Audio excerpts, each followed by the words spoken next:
প্রিয় মুন্সিগঞ্জবাসী, আজকে জুম্মাবার আমরা সবাই মসজিদে যাব। এই মুন্সিগঞ্জের মসজিদে আমরা একত্রে আপনাদের সাথে নামাজ পড়ব। আমাদের সৌভাগ্য হয়েছে আপনারা আমরা একসাথে নামাজ পড়ব। আমরা আমাদের শহীদদের জন্য দোয়া করব, আহত ভাইদেরকে জন্য দোয়া করব এবং আমরা দোয়া করব বাংলাদেশের উপর আল্লাহর রহমত আসবে।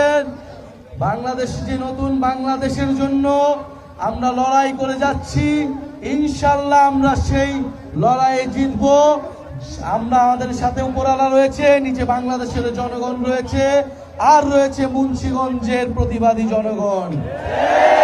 সংগ্রামী মুন্সিগঞ্জবাসী, ভয়ের কোনো কারণ নেই।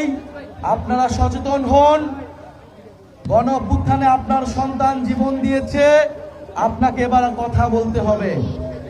এলাকায় এলাকায় পাড়ায় পাড়ায় আপনারা সরব হন, প্রতিবাদের সংস্কৃতি গড়ে তুলুন।